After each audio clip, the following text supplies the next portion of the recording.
Today I'll be teaching you guys how you guys can factory reset your iPhone.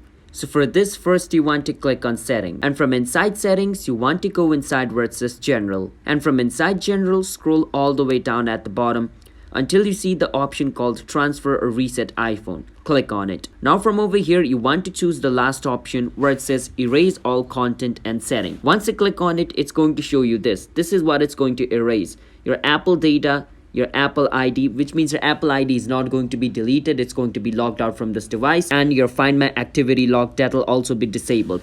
And if you're sure you want to remove all the thing which is inside your iPhone and make it brand new, just like the phone which comes out of the box, you want to click on continue. Once you click on continue, it's going to ask you for the password of your iPhone. After you enter your iPhone's password, on the next step your iPhone's entire thing will be erased. It will be brand new without anything being stored. So I hope you understand how we guys can factory reset your iPhone. So if you guys found our video helpful, hit the subscribe to our channel How to Guide. I'll see you guys next time. Bye bye until then.